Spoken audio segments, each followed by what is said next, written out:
jechaa jiru waan tokko naa ibsa. Isin hawaariyaatiidha jechuun kiyya amantii apostolikiidha kan isin amantan moo Sillaaseedha kan yoo sadan waaqa tokkotti kan isin amantan? Amma ishee kana baruu barbaadeen. Jechi Yesuusumti abbaa sana amma jecha abbaan hafuura jedhu naan fiddan amma iddoo tokkotti iyyuu. Obboleessa kee dhagee sagalee waaqaa dubbataa jira malee Sillaasee kan jedhu macaafa qulqulluu keessa hin jiru kun jecha sheexanaati mataa kee hin fudhadhu. Baay'ee gaariidha anuu hin fudhu. Anuu hin fudhu garuu garuu abbaan hafuuraa kan jedhu jira. Kun macaafa qulqulluu keessa ala.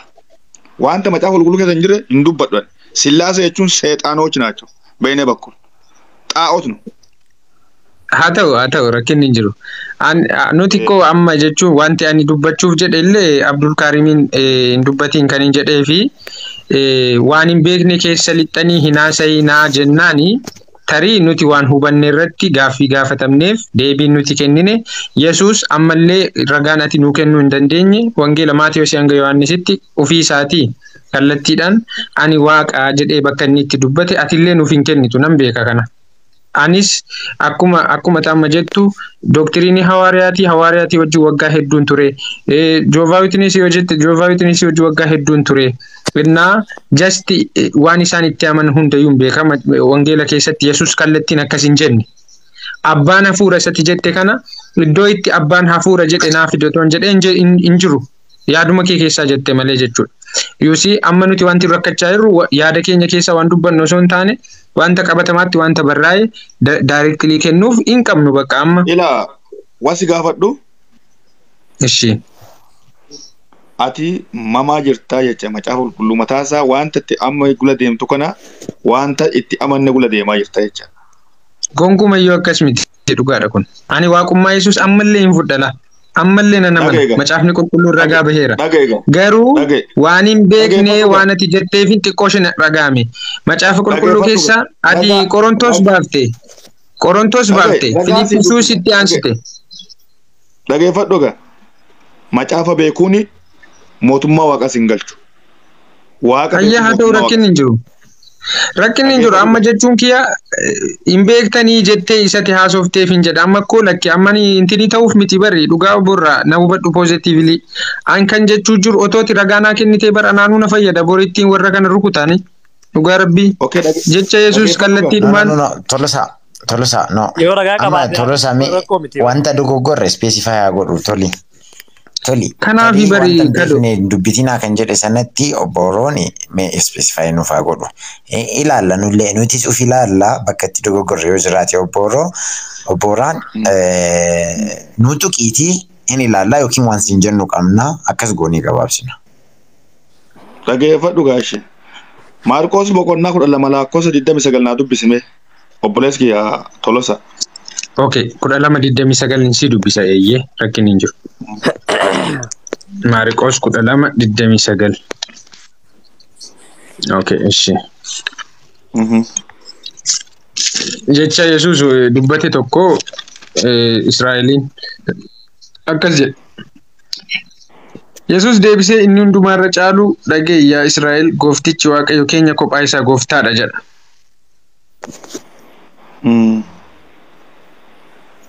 Dubbis. Ishi soddomatti dabalu? Dubbisi ganaadha hin dubbisne xumure. Hamma dhumaa. 29 dubbisee xumureera. Yesuus deebisee inni hundumaarra caalu dhagee yaa Israa'el gooftichi Waaqayyo keenya kophaa isaa gooftaadha kan jedhu. Lakkoofsa 30 ati Waaqayyo kee goofticha. Ati Waaqayyo kee goofticha garaa kee guutuudhaan jireenya kee guutuudhaan yaada kee guutuudhaan humna kee guutuudhaan jaalachuun siif ta'a. Inni lammaffaan immoo nama akka mataa keetitti jaalachuutu siif ta'a isa jedhudha. Abboommiin isa kanarra caalu kan biraa hin jiru jedhe. Barsiisichi seeraa immoo ba'eessa dubbatti yaa barsiisa. Inni tokkicha isa malee kan biraa hin jiru isa jette dhugaa dubbatte.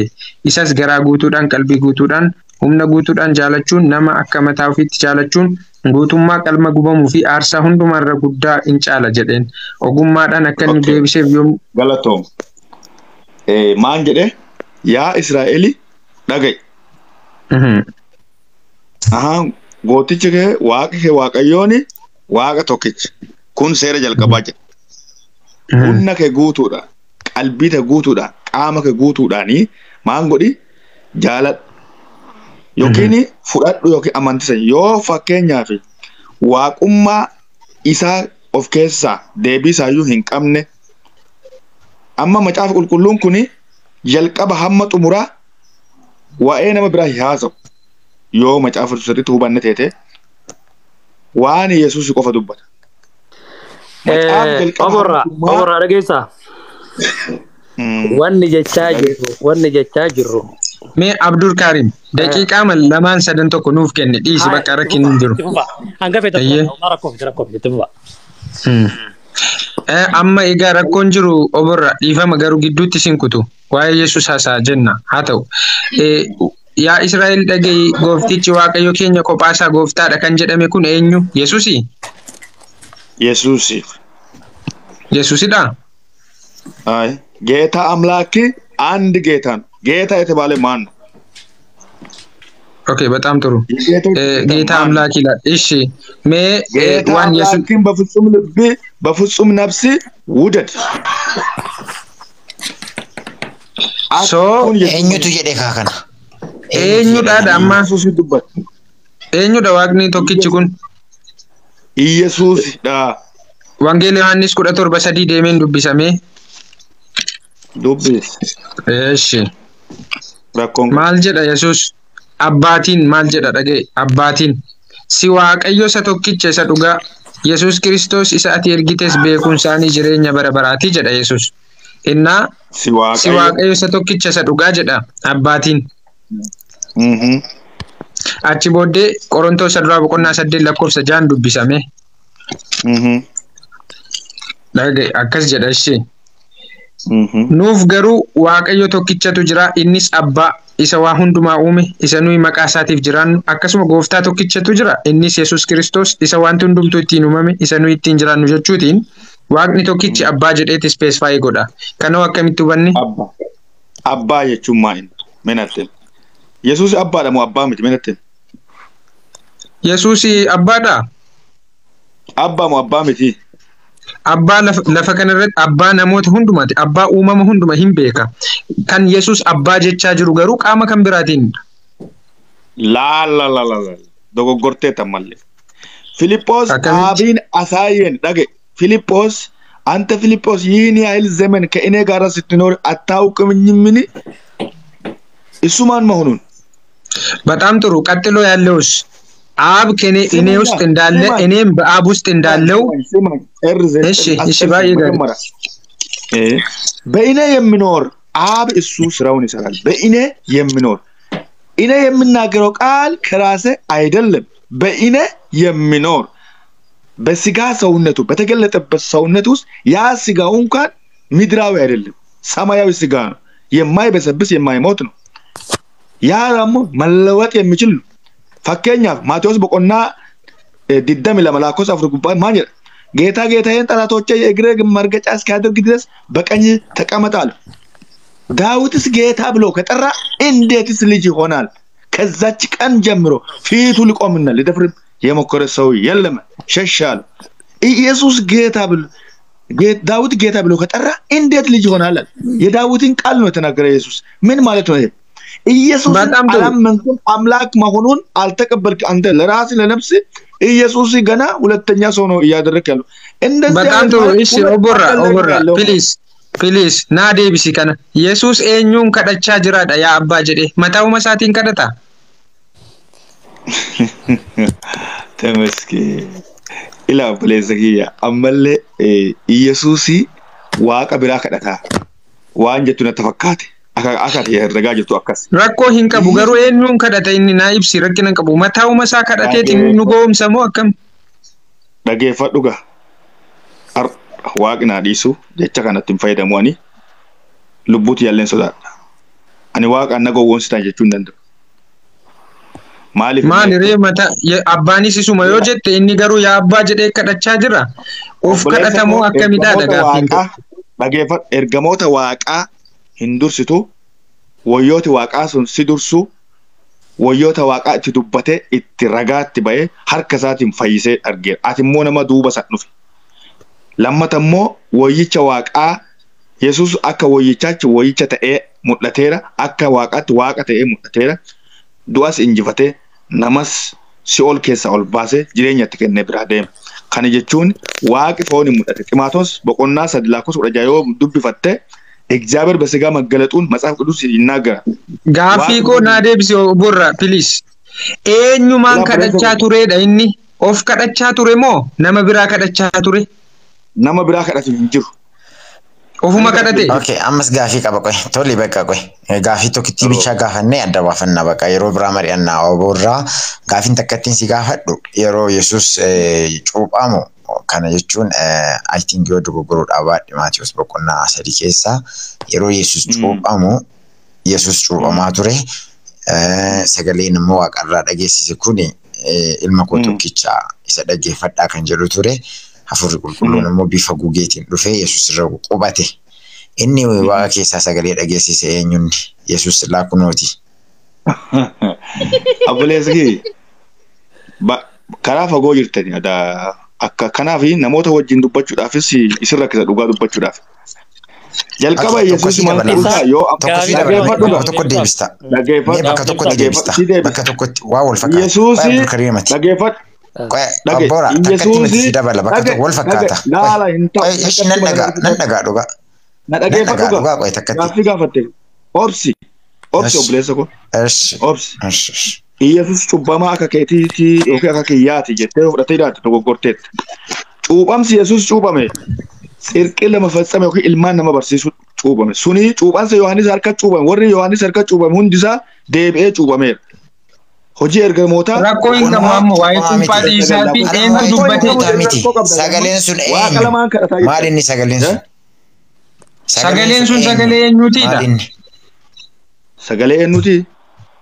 Ilma koo isa jaalatamaa kan jedhe sun eenyudha? Ilma kamti olii hafen? Ilma kamti dhufee ilma kamti olii hafen? Isa si gaafachaa Yesuusiin elaa ilma koo isa jaalatamaa kan jedhe eenyu tureedha? Eenyudha inni? Ilma eenyu? Ilma waaqa. Waaqa ilma qabaa jechuudha. Eegas ta'e. Ani ilma waaqaati jechaan jiru Yesuus? Yesuus jecha Yesuus ilma waaqaa jedhu ittiin fayyadamee fi jecha namoonni jedhu Yesuus garagara. Yesawu lijinna lij illee. Lij yemlookaa deemne. Argi dhugaa. Ati amma waaqa lama jiraa. Waaqa lama hin jiru. Waaqa tokkicha inni sun maqaan isaa Yesuusidha. Dhageeffadhu gaa. Eessi baay'ee gaarii. Mee Yohaannis tokko irraa gaafadhu tulusa. Rakkinan qabu kado. Innoo Yohaannis tokkoyyuu haadhiisu rakkinan qabu. Yesuus maal jedhe beektaa wangeela Yohaannis boqonnaa 17 irratti. Ati Yesuus cubbamaadha yaarta. Cubbameeyyuu Yesuus cubbamaadha nama. Waa'ee isaa namni kaasin jiru. Dhagaa. Kado dhagaime waan inni jedhu Yesuus. Wangeela Yohaannis boqonnaa 17 lakkoofsa 11 irratti yaa Abbaa akkuma ani ifati tokko taane warri ati naaf kennite kunis tokko haa ta'anii jedhee kadhate. Kana jechuun ati kan jechaa jirtu maal jecha kun jechuun ani Abbaa fi Yesuus tokkummaa akka qabaatan bartoota gidduutti tokkummaa naa jiraatu jechuudha malee Abbaa ani ifati tokko akka taane qaama tokko akka taane bartoonnis wal keessa namanii nama tokko haa ta'an jechaan jiru Yesuus. Look wangeelli Yohaannis boqonnaan 1 lakkoofsi 1 sagalichi waaqa ture waaqa biras ture gaafa jedhu jechi bira jedhu aduu dubbiseera kitaaba keessan. Besigaa የተገለጠ አንድ አምላክ kan jedhu kitaaba sana dubbiseen tureeyyuu gonkumayyuu dhaga'e dhugaan sitti hima gonkumayyuu ati jechuun Yesuus malee qaamni kan biraa hin jiru jettee akkasitti barsiisuu yoo barbaadde macaafni qulqulluu waaqaa lafa kana barumsa akkasiirraa fagoo jira. Ati garuu gaafa dhufte an mana musliimaa keessa ta'e akkatti sitti dubbachuu kootti gadda guddaan qaba. Dhaga'e. Amlaakiin ante raasii malee እንደዚህ ከሆነ ይሄ እኮ ሁለት አምላክ waaqa tokkocha dhaga'e. መጽሐፍ ቅልቁሉን ኤፌሶን በቆና አፍር ላኮስ አፍር ዱቢፋት በመጠራታችሁ በአንድ ተስፋ እንደተጠራችሁ አንድ እምነት አንድ አምላክ በሁሉ የሚሰራ በሁሉ የሚገኝ በሁሉ የሚኖር አንድ አምላክ አብ አለን እሱም አንድ ነው። መጽሐፍ ቅልቁሉ ዋቀ ተቆይ አትሞ halkan guyyaa እሱም ማን ነው? እሱም ማን ነው? አንድ አምላክ አብ እያለ ማን ነው እሱ? አንድ አምላክ አብ ኢየሱስ ነው። ከኢየሱስ በቀር አምላክ የለም። ኢየሱስ አምላክ ነው። የሰማይ የምድር ፈጣሪ ነው። ወደህም ጠላው ዋጦ የጣዖት አምላክ ኦቦራ ዶጎጎርቴርታ ኦቦራ ውጣ ምናምን አይሰራም። ቆይ ኢላ የሮ ቀበኔቲ ሴራን መጫፈ ቆረና ኦቦራ የሮ ቀበጣ ኮታ ዋቀ ቶልፈማ ከሰ ባያ ሜ አቲ በቃ ነመከ ከድር ኡሲ እንደውም ኦቦራ ዋን tokko barbaannayu nama akka kee barbaannayu obboloota keenya musliima kanatti yesus maleeyyuu waaqni kan biraan iyyuu hin jiru wanti kan biraan iyyuu hin jiru yesusuma qofa jira jettee akkati ragaa fiddee akkati isaan barsiisuu barbaannayu yoo argatte yesus argu malee mootummaa waaqaa hin galu ሰው ከውሃና ከመንፈስ ካልተወለደ በቀር በኢየሱስ ክርስቶስ ሌላ ዶክትሪን እኮ ነው የእግዚአብሔር መንግስት ሊገባ አይችልም። በቃ አሁን አውቀናል። ትምህርት አውቀናል። አትመጣንከ አትሶሎሳ መጣንከ መቃ ኢየሱስቲ ሆጂ ኤርገሞታ በቆና ለመላኩ ሰዶም ሰደት ዮን ጩበምን ሞቱማ ዋቃ ገሉ እንደንደቱ ማፊ የስላሴ አምላክ ነው። ግልጽ ነው የሚነግር ችግር የለውም። ስለኔ እናወራለን። ኦቦራ tasgabbaayiti oborra dhugaa rabbii ila mana nama tokkotti even dhaggeeffadhu ati gaafuma dhufte waan amma kana dubbadhee fi gaafuma dhufte waan hin beekne keessa haasawaa jirtu nuun jetteefin akkas jedhe ati gannuu kennite qorontos irraa boqonnaa 15 qorontos boqonnaa 15 na dhaggeeffadhu na tumsiifatti beekumsa fuuraati haasai beekumsa fuuraa nama dhaggeeffata dura beekumsa fuuraa jalqaba dhaggeeffate eegama caafiyedhe dhaggeeffadhu boleessi ቆሮንቶስ ጉባ ከዱባተ ጳውሎስ ያከሰ ጳውሎስ ካንተ የሚበልጥ መንፈሳዊ ሰው ነው ወይ በእግዚአብሔር ዘንድ ሆኖ የሚናገር ሰው ነበር። በስጋ ራሱ ማለት በነበረ ጊዜ በመንፈሱ ከእግዚአብሔር ጋር የነበረ ሰው ነው። የእግዚአብሔር ማንነት የተረዳ ሰው ነው ጳውሎስ።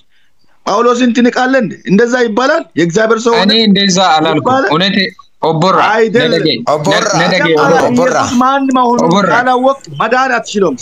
ፕሊዝ ኦቦራ ተካኩ በነገ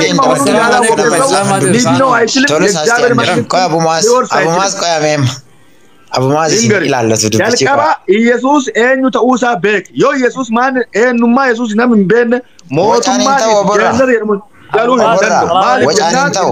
ዋቅ ለፋሰሚ ኡሜ ዋቅ ቶኪሳ ዋቅ ቶኪች ኢሳ አላ ዋቅ ብራ እንጁ ዋቅ ሱመቃ ኢሳ ኢየሱስ ጋፋ ለፈዱፍ ኢየሱስ የቹን ሁነ ዋቃት ኢየሱስ የቹን ቤኩንሰ ዋቃት ኦቦራ ለለበት ኢሲቲ ሜኑ ደገ ኢሲ ኦቦራ ተካነ ደገ ባይ ጋሪዳ ኢሲ ጋሪዳ ኢሲ ካዶ ዋንስ ፕሊዝ ደገ ኦቦራ የሮ ፍረኛ ሶና ቶሎሳ ላ አማ ከሲቶቹ ኒጋሪ ሚቲ ፕሊዝ አሁንና እስቲ መጽሐፍ ቅዱስን የሚያምን ከሆነ ጊዜ ወስደን እናውራ። እስቲ አሁን ባታወራ ደስ ይለኛል። ለዚህ ጥሩ አይደለም። እሺ እኔ ለማውራት አይደለም አንድ ነገር እንዳለ የልኝ ፈልጋለሁ። ማለከ ደና ባስቱ በርባዶ ጎራ ኢላ ኑሁበዱ ጋፊን ኦቦሎኒ ኬኛ ሙስሊማኑ ጋፈተን ጳውሎስ ዋንጀዴ አከ ጳውሎስ በሬሴ አከ ኤኙ በሬሴ ኑ ፊዳምቲ አንኔ ናመና በሪ ጳውሎስ እቲ አንደርማይኒንግ ጎነን 100% ኒ ናመና ጳውሎስ አከ ዋቀዮ ገጌሳ ፍሮ ቁልቁሉ አከ በሬስ ኢየሱስ ዋቀከተስ ናናመን ሰንሚቲ አማ ዋንቲ በርባደሜ ወንጌሎታ አርፈን ኬሳ በከ እቲ ኢየሱስ ኡፊሳቲን አኒ ዋቀ ጀዴ ባሲዳ ዮ አቲ ጀዴ ራኑን ጀቴምቲ ቆሮንቶስ ኬሳ ኑ ባሲ ሚቲ አማ ኢጋ jecha yesus ufisa dubbateti yoo ta'e waan ani jedheera yoo ta'e wangeelota arfan keessaa nuu baasiidha. Sigale ati kana baaste obbolota keenya musliima kanatti himnaan aniyyuu ragaa sana fudhadheen kanaan booddee mana koo banadheetaniin bakka itti buusaa oola rakkinan qabu. Sigale fidi kana bari kan nuti barbaadaa jirru malee hafuura keessaan baane bari nuti. Okay dansa nu goote beellama nu qaba sagalee waaqa jalqaba haga xumuraa waaqi ani waaqessu waaqa tokkicha ta'uusaan hubadha annama waaqa tokko waaqessu sun jechuun maal jechuudha waaqi kaleelle hin jijjiiramne ardhalle hin jijjiiramne armaan boodalle hin jijjiiramu jeennata takkatti waaqa tokkicha jira maqaa yesuusi maaliif akkas jedhame kan jedhamu hiika maqaa yesuusi wangela afurii keessa kana fidee dhufaa beellama waliin qaban Tirooletii Eshi. wanta mufachuun hin barbaachisu. Kuni yaada gaarii. Baay'ee gaarii. Maal jettan Yaada gaarii. Maafi Abu Muaz waan walitti deebiname. Geennata santi nama galchu waan barbaada gula deemtaniif. Kun gammachuu guddaa anatti ta'u maaf ennaa jettanii mootummaa waaqaa barbaaduu jechuu akkana waan dansa kun. Wal barsiin walitti mufannu. Dhugaa callaa wal taasisu garuu waliin dabsina dhugaa waliin dabsina maaf ennaa jettanii an dhiifama naa godha dhugaa yeroo ammas wajji haasa'u kanatti waan tokko sodaadha. Maan sodaadha ennaani yoo sodaa waaqaan qabaanne an cubbuu seenee hin du'aa isinis hin balleessa. Akka isinillee karaa irraan qabsi hin gorsineef ofii kiyyaallee akka hin banneefi sodaata dubbadha. Maaf ennaani sagalee waaqaa akka fedhii keetii hiikachuu hin dandeetu. Macaafa qulqulluun maan jedha? Billawa qara lamaatii si balleessa of eeggadhu sagalee kanaaf of eeggachuu qabna dhugaa dubbachuudhaaf. Maaliif jennaani namni jalqaba mootummaa isa sodaachuu qaba. Iyesuus jechuun maaliif barbaachise? Duraan waaqa ture miti gaafa biyya lafaa dhufu maaf Yesuus jedhame? Akka namni cubbuutti hin fayyuuf Yesuus jedhame. Maqaan waaqaa eenyu ture? Waaqa ture. Gara biyya lafaa yeroo dhufu eenyu jedhame? Iyesuus jedhame. Kana jechuun maqaan kun maqaa fayyinnaaf kenname malee waaqa waaqummaa isaa jijjiiratee yookiin nama lama ta'ee dhufee miti. Bakka baay'ee gaarii. Bakka akkasi bor saatii booddee wal arguu dandeenya. Akka Itoophiyaatitti saatii 12 booddee jechuudha. Yaaddansaa galatooma. Bor saatii 12 irratti tarii manuma kanatti wal arginu yookiin mana kootti yookiin mana kadiritti wal arginu. Okay, yaada gaarii. Bakka ishi mana kootti bor saatii 12tti wal argina. Follow deebisi oborra. Mana kootti wal argina. Please ragaa jechuun wanti nuti barbaannu tokko Yesuus abbaa jedhee kan kadhachaa ture eenyuuni kan jedhu. Lammaffaa ammoo Wangeela Yohaannis boqonnaa 1 lakkoofsa 1 fi Wangeela Yohaannis boqonnaa 17 lakkoofsa 3 illee. Nagatti na jiraata salaata na bira zaane hin deema wala garra booda ishee. Okay, waaqni wajjin ta'u buleessi. Yeroo dansaa qaba. Wal bannoota gaarii oborra nagaan na tura. Yaa tiruu galanni waaqa. Nagaan jiraatu inshallah. Ayyee. Ustaadha Kayyaa. Ayyee yante. Okay. Oborra bakka akkasi nagaan bulaa ani nama kamitti naman qabame hin qabu. Hundi keenya iyyuu fedhiima jireenya bara baraaf qabnuuf jenneeti walitti dheekkamna malee namni jibba dhuunfaa qabu yookiin immoo haasaa siyaasaa kan qabu gaggeessa yookiin miindaa kan itti nyaatu hin jiru. Hunduu jireenya mataa keenyaaf biyya garaagaraa keessa facaanee jirra. Akkasi innaa galatooma. Baay'ee galatooma. As keessatti dhugaa waan tokko isin ergaa dabarsee dabaruu barbaada. Namni tokko amma fulaa miidiyaa hawaasaa kanaaf fayyadamu tokko ani waaqa koo ofiin jedhu nama wayii dubbataa ture. Namni suni amantii biraallee walillee dhaawuu deemaa jira waan ta'eef waan akkasiirallee barnoota akkasiirallee of eeggadha. Kan jechuun maani namni amantii keessa darbe macaafa qulqulluun maan jedheedha. Waan waaqa qorqortee fi waaqa dabarsee sammuu kee maraatummaaf yookiin biyya lafaatiif dabarsee si kenneedha. Seera waaqaa eeguu dhabuun waaqummaa waaqaallee qoxxisee ofitti fudhatu cubbuu hamaa akka nama geessu. Karaa waaqaallee akka baddu nama geessa jecha. Deebi'ee immoo amantii namaallee arrasuun dhufa. Waan akkasiirra of eeggadha. Amantii namaallee of eeggadha. Jaalala amantii hundumaa qabaadha. Namni mootummaa waaqaa galuu barbaadu nama biraallee mootummaa waaqaa galchinu hunda kennaayyuu jaalala walii wajji haa qabaannu. Waaqi si wajjin ta'u obboleeyyantiyya. Hunda keessanuu dhugaa. Maqaa waaqaa abboo Yeesoo Kiristoos isin jaaladha. Hunda keessanuyyuu alaarri jaalalli waaqaa si wajjin ta'u naa jiraadha. Guddoo gammadee sagalee tana dhaga'u. Marroo waaqaa dubbachuu waan dansaa miti waan salphaa miti waan guddoodha. Kanaaf hundi keenya obsa walii qabaannu jaalala walii qabaannu yeroo gaaffii gaafannullee miira hamaa doon ta'in jaalalaani wal kabajaan nuti hundinuu saba tokko aadaa takkatti qabna afaan tokko qabna jecha. Kanuma isiniin jedha galatoomaa nageenyi waaqaa isinii ta'u. Galatooma nagaan bulaa. Bulaa. Sa'a 12 tolgeenya akka Itoophiyaatti. Mana kootti wal geenye. Mana Tolosaatti. Okay, Tolosa galatoome. Hunda keessanuu foolos ni deebisa amma. Ayyee aniifati fooloo wal biraa qabna. Baay'ee nuti anaa fi Kadir akkasuma obboloonni kan biraan illee jiru. Nuti jaalalumaan namatti dhiyaachuu unkaan namoota kiristaana miti. Obboloonni musliimaallee kunoo koomentiitiin Tolasaa keenya tolii keenya maal kadoo keenya jechaa'uma. Jaalala guddaa nuuf qabanii nuti nama amantii namaa hin kabajna. Namas akka namummaa isaatti hin kabajna. Eenyuun jechuudha. Yaaduma qabnu qofa garuu hin ibsanna. Mormii qabnus ifumatti ibsanna. Ragaa qabnus baasnee madubbanna. Akkasiinna garuu ammoo waan miira keessa galee yoo fakkaate dhugaa dhiifama.